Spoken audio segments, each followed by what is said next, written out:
History with Anand sir में आपका स्वागत है। आज से हम लोग बिहार इतिहास को फॉलो करेंगे और उसी पर कक्षाएं आएंगी।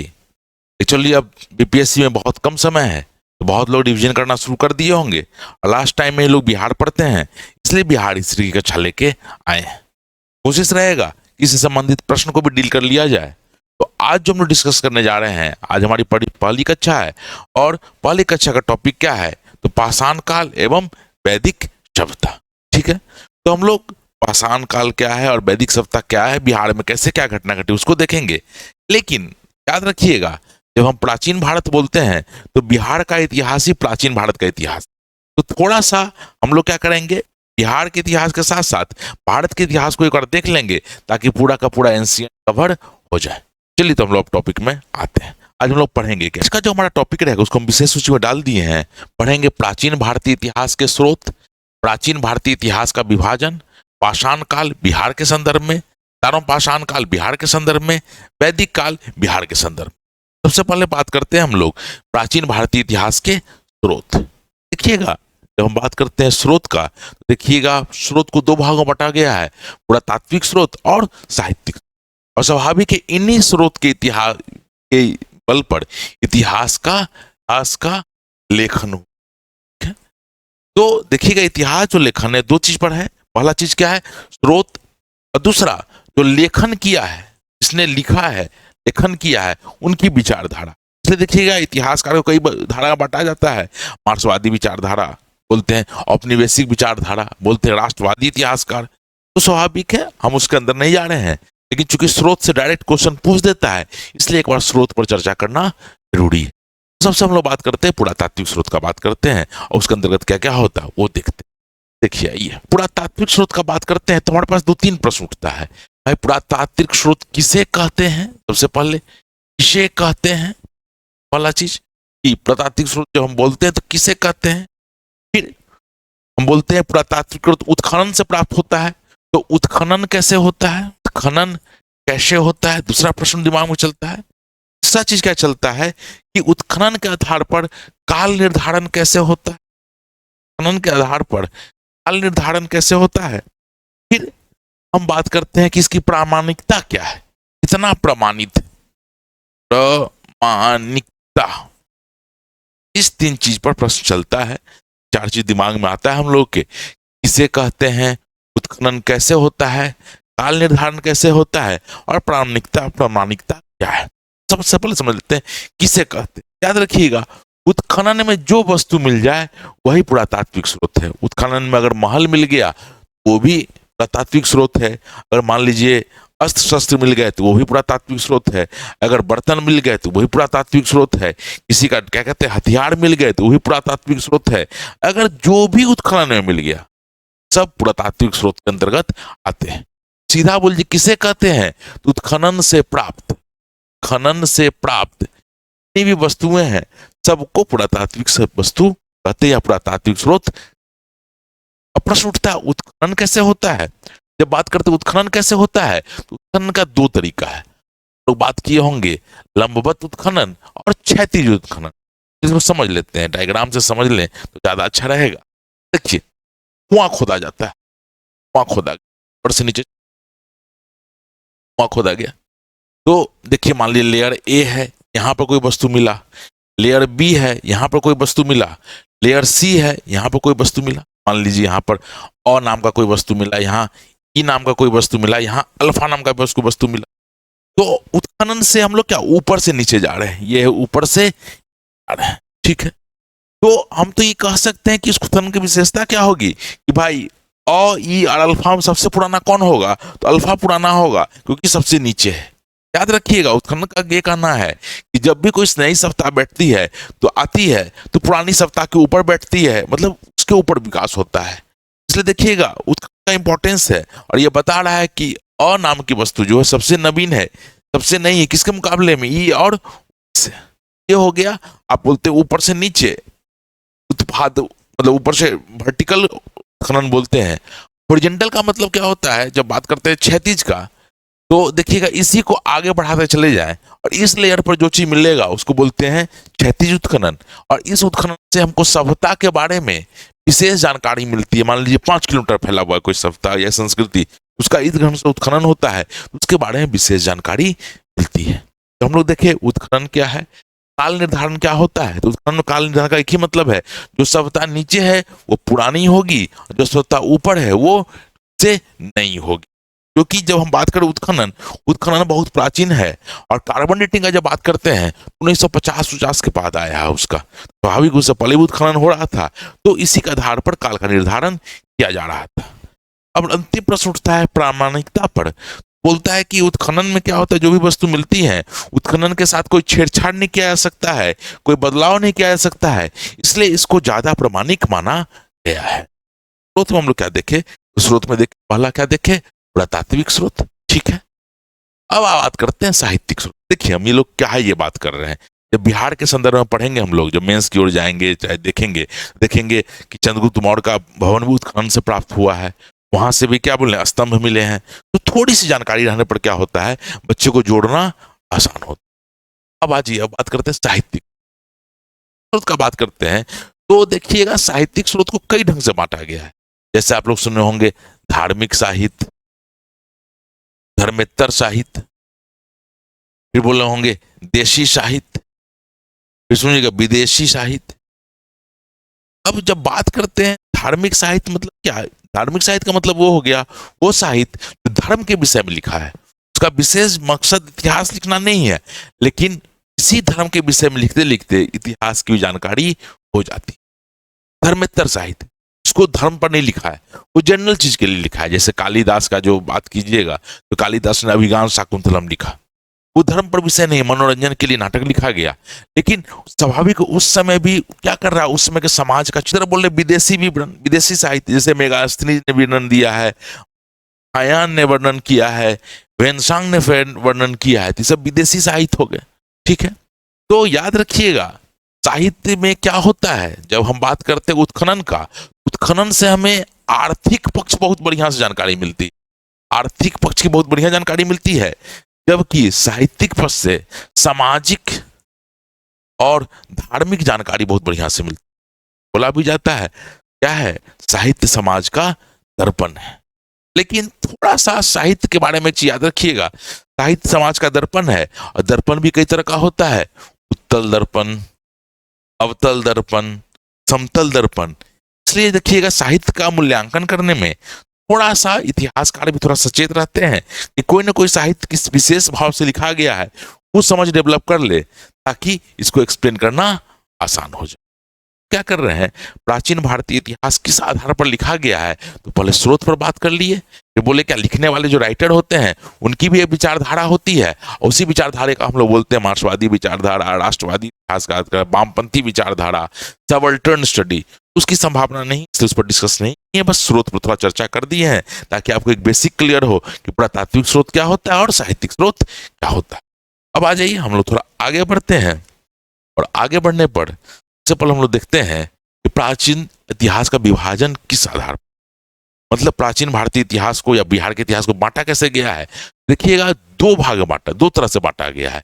एक बांटा गया है स्रोत के आधार पर, पहला जो विभाजन है वह स्रोत के आधार पर, और दूसरा जो विभाजन है वह है प्रयोग में लाई गई वस्तु के आधार। अब स्रोत के आधार पर का मतलब क्या हुआ, अब प्रयोग में लाई गई वस्तु के आधार पर क्या मतलब हुआ, तो समझ लेते हैं।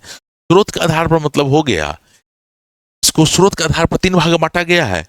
वह काल, इस काल में मानव लिखना पढ़ना नहीं जानता था या जिसका लिखित साक्ष्य नहीं है उसको बोलते थे प्रागैतिहासिक। जिसका कोई लिखित साक्ष्य नहीं है उसको बोलते थे प्रागैतिहासिक। दूसरा बोलते हैं वह काल जब मानव लिखना पढ़ना सीख गया है और उसका लिखित साक्ष्य है, लेकिन हम उस साक्ष्य को नहीं पढ़ पाए हैं, उसको बोलते हैं आदि इतिहास। जैसे हड़प्पा सभ्यता, हड़प्पा सभ्यता की अपनी लेखन प्रणाली थी, लेकिन उस लेखन प्रणाली को हम लोग नहीं पढ़ पाए हैं, इसलिए हड़प्पा सभ्यता को हम लोग आदि इतिहास के अंतर्गत रखते हैं। और बोलते हैं फिर क्या बोलते हैं, इतिहास। जब हम इतिहास बोलते हैं, इतिहास का अर्थ क्या हुआ कि जिस काल में आदमी लिखना पढ़ना तो जानता ही था, उस लेखन को हम लोग समझ चुके हैं, पढ़ चुके हैं, इसलिए उसको बोला गया। क्लियर है? फिर आ जाइए प्रयोग में लाई गई वस्तु के आधार पर। जब बात करते हैं प्रयोग में लाई गई वस्तु के आधार पर, देखिएगा शुरू में मानव क्या लाया, आदि मानव पाषाण लाया। पाषाण मतलब पत्थर का प्रयोग किया, तो इसलिए बोल देते पाषाण का। तो पहली धातु आदमी प्रयोग करता है वो क्या करता है, तो उसका भी कारण है। तांबा का मेल्टिंग पॉइंट कम था, उसको शुद्ध करना आसान था, जमीन के बहुत ज्यादा गहराई में नहीं था, ऊंचा ही मिल जाता था, जबकि लोहा बहुत गहराई में है तो उसको खोदना उतना आसान नहीं था। तो पहला धातु मान लीजिए प्रयोग किया तांबा, लेकिन अगर वही क्वेश्चन पूछ दे पहले किस धातु से परिचित हुआ, तो हो जाएगा सोना, नहीं तो चांदी। सोना चांदी इसलिए कि सोना और चांदी जहां भी होगा शुद्ध अवस्था मिल जाता था, इसको शुद्ध करने की जरूरत नहीं थी, इसलिए पहला मतलब परिचित तो सोना चांदी से हुआ, लेकिन विस्तृत प्रयोग किसका किया है, तांबा का। और तांबा के साथ जब पत्थर मिला दिया तो इसको बोला गया ताम्रपाषाण। ताम्रपाषाण काल, तांबा और पत्थर दोनों का प्रयोग को बोल दिए ताम्रपाषाण काल। और इसी में देखिएगा काशयुगीन सभ्यता पढ़ लेते हैं, जो हड़प्पा सभ्यता के लिए शब्द आता है।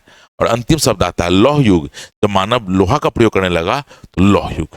तो बोले जब हम बात करते स्रोत के आधार पर, तो स्रोत के आधार पर 3 विभाजन है।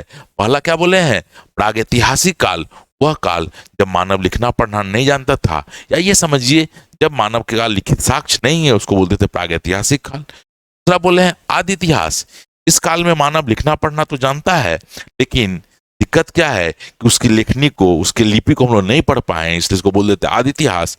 और जिसको हम लोग पढ़ पाए हैं उसको बोलते हैं, देखिएगा उसी तरह हम बोले प्रयोग में लाए गए वस्तु पर, तो पहला मानव ने प्रयोग किया वो पाषाण का प्रयोग किया, पत्थर का, इसलिए पाषाण काल या स्टोन एज बोलते हैं। उसके बाद तांबा और पत्थर दोनों को मिला के यूज किया, उसी को बोलते ताम्रपाषाण काल।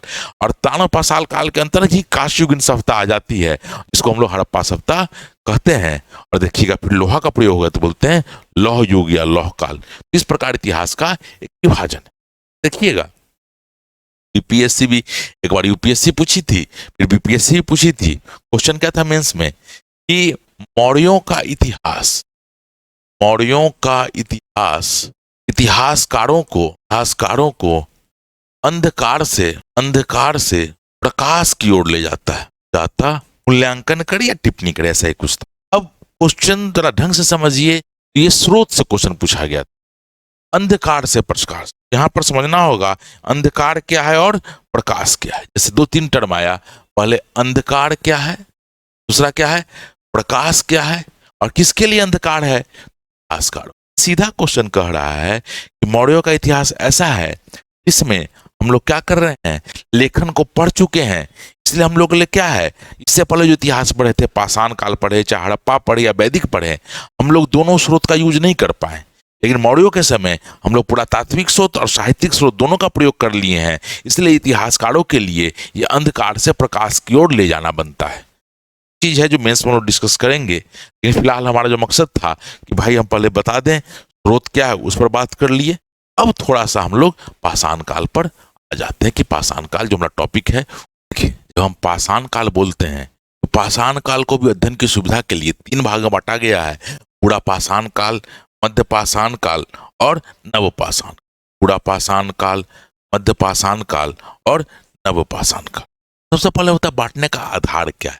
सबसे पहले बांटने का जब आधार का बात कीजिएगा तो बांटने का आधार है प्रयोग में लाई गई वस्तु। देखिएगा जैसे जैसे मानव का विकास हुआ वैसे उसका सोचने का ताकत बढ़ गया, और जैसे जैसे सोचने का ताकत बढ़ गया वो क्या करने लगा, हल्का वस्तु, हल्का औजार का प्रयोग करने लगा।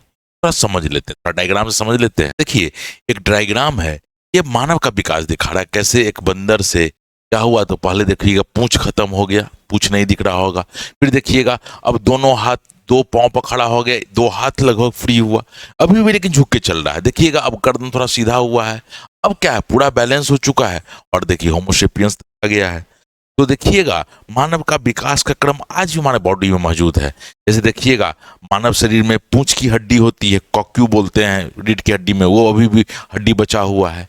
हम लोग विजडम टीथ बोलते हैं, वो भी हमारे पास क्या है, बचा हुआ अवशेषी अंग है, क्योंकि पहले मांस चबाने के लिए ज्यादा दांत की जरूरत पड़ती थी, अब उतनी जरूरत नहीं पड़ती, इसलिए अवशेषी अंग के रूप में अभी मौजूद है।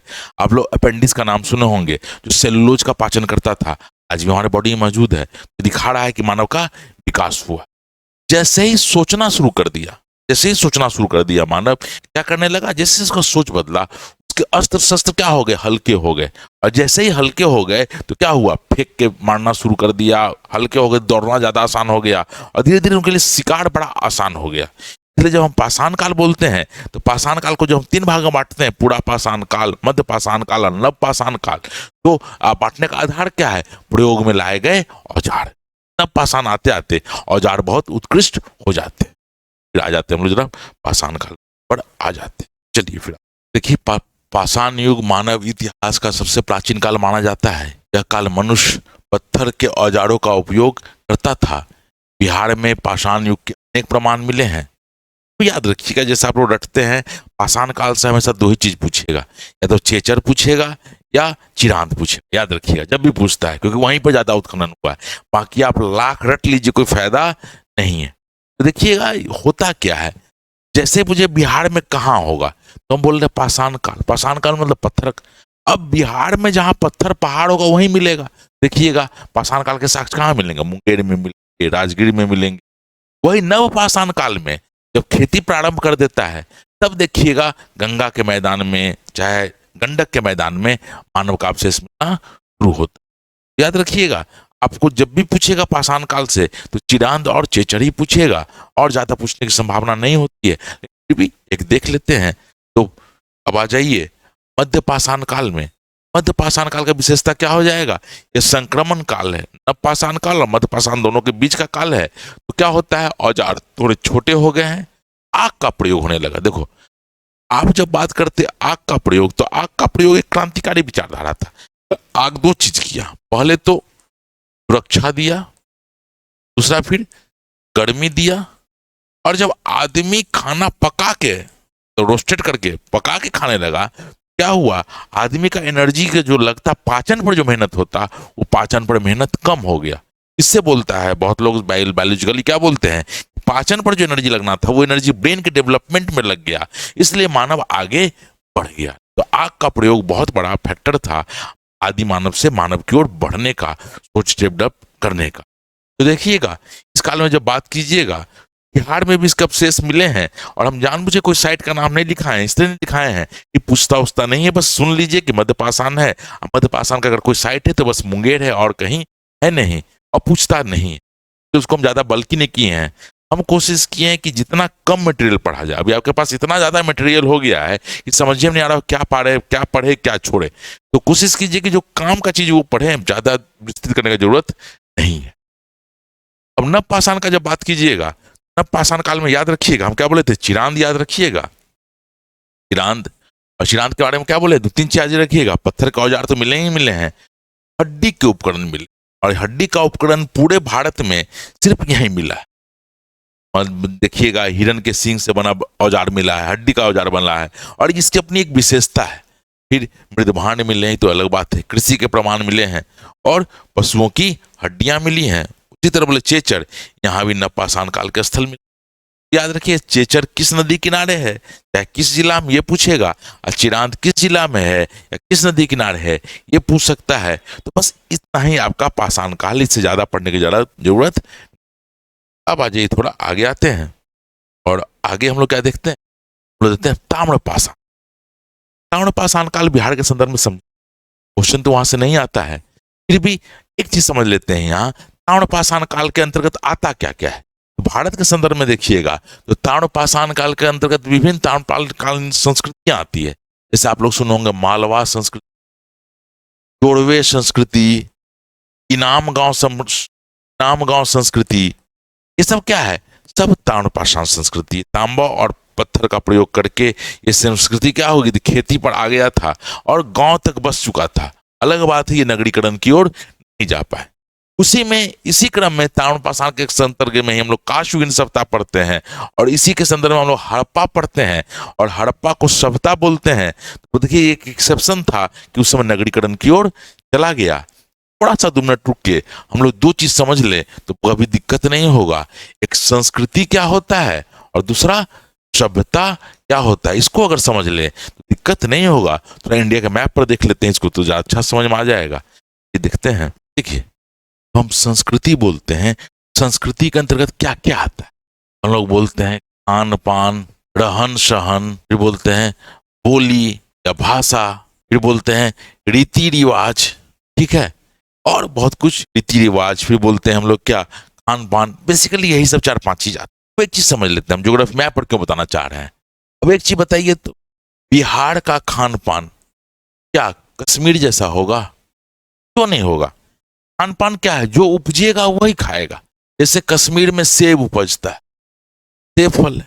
बिहार में देखिएगा अभी आम का मौसम है, देखिएगा उत्तर बिहार में खासकर लोग आम रोटी भी खाता है, आम चूड़ा भी खाता है। कभी सेब रोटी खाते हुए देखे हैं? सेब चूड़ा खाते हुए देखे हैं? चले जाइए उत्तर बिहार में, लोग आम चूड़ा बहुत प्रेम से खाता है, आम रोटी बहुत प्रेम से खाता है। तो जो उपजेगा वही खाएगा ना। स्ट्रॉबेरी और रोटी कभी खा सकता है क्या? स्ट्रॉबेरी बिहार में उपजता ही, स्वाभाविक है जो उपजेगा वही खाएगा। तो खान पान किस पर निर्भर करता है? भूगोल पर। फिर बोलिएगा रहन सहन, मान लीजिए ठंडा प्रदेश, इसका कपड़ा का टेंस अलग होगा। दक्षिण भारत चले आइए, दक्षिण भारत देखिए फिल्म सब में दिखाएगा, हीरो भी लुंगी धोती टाइप का पहने रहता है, लुंगी टाइप का पहने रहता है। गर्म प्रदेश है, देखिए वहां गंजी में भी फैशन दिखाता है हीरो का, वहां है। लेकिन अब बात है कश्मीर में गंजी या लुंगी पहन के जाए तो सो ठंडा मारेगा कि बचेगा? कभी नहीं बचेगा। स्वाभाविक है रहन सहन भी किस पर निर्भर करता है? भूगोल पर ही निर्भर करता है। उसी तरह बोली, देखिएगा बोली भी कहीं ना कहीं भूगोल पर निर्भर करता है। जैसे देखिएगा जो पहाड़ी क्षेत्र है वहां संघर्ष बहुत ज्यादा है, वहां के लोग जल्दी जल्दी बोलेंगे। चलिए पंजाब में पंजाबी जो भाषा बड़ी जल्दी जल्दी बोलते हैं, ए कितने जा रहा है, इधर आ जा, स्कूटर पार्क कर दे, तेजी से बोलते हैं। वही बिहार यूपी में आ जाइए, मैदानी एरिया है, उपजाता है, लोग खाया, सब दोपहर में सोया, तो देखिएगा बोले भी आराम से बोलते हैं, गा के बोलेंगे, कहाँ जा रहे हो, आवाज आएगा उधर से, आते हैं, कोई हड़बड़ी। तो बोली भी कहीं ना कहीं भूगोल पर निर्भर करता है। एक चीज बताइए, अब एक चीज बताइए, जब हम बात करते हैं तो स्वाभाविक कि यहाँ का रहन सहन खान पान बोली अलग होगा, यहाँ का रहन सहन खान पान अलग होगा, यहाँ का रहन सहन खान पान अलग होगा, यहाँ का रहन सहन खान पान अलग होगा।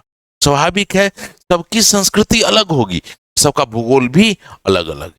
संस्कृति का जब बात करते हैं, संस्कृति एक क्षेत्र विशेष का बात करते हैं, लेकिन सब संस्कृति को मिला दीजिएगा तो इसका निर्माण होता है सभ्यता का, इसलिए बोलते हैं भारतीय सभ्यता। ठीक है, संस्कृति क्या है? एक नैरो टर्म है, जबकि सभ्यता क्या है? एक विशाल टर्म है। तो जब हम हड़प्पा सभ्यता बोलते हैं तो पूरे भारत में लगभग पश्चिम भारत में फैली हुई थी।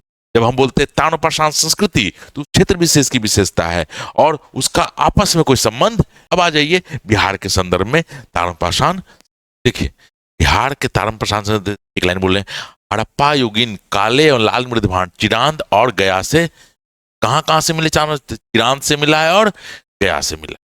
इसके अतिरिक्त भागलपुर के अड़ियप तथा वैशाली राजगीर से भी ताम्रपाषाण संस्कृति के साक्ष्य मिले हैं।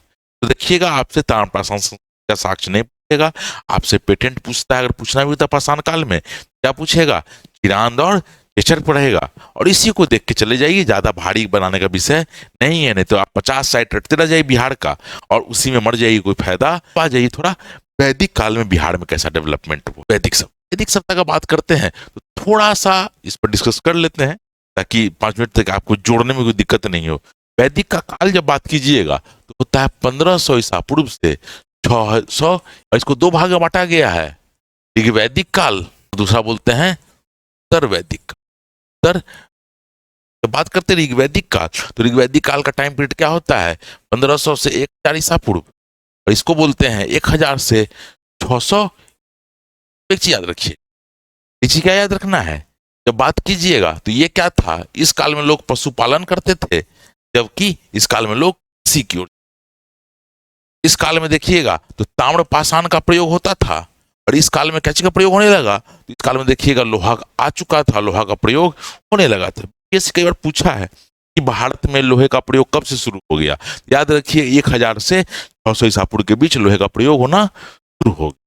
अब बात करते हैं, थोड़ा सा भारत का मैप देखते हैं और इसको समझने का प्रयास करते हैं। आइए भारत का मैप को देखिएगा, देखिएगा आप पश्चिम से पूरब की ओर बढ़ते हैं, पश्चिम से पूरब की ओर बढ़ते हैं, क्या देखते हैं? पश्चिम से पूरब की ओर बढ़ते हैं तो वर्षा की मात्रा बढ़ती है, वर्षा की मात्रा बढ़ती है, स्वाभाविक है वर्षा की मात्रा बढ़ेगी। जंगल कैसे होंगे?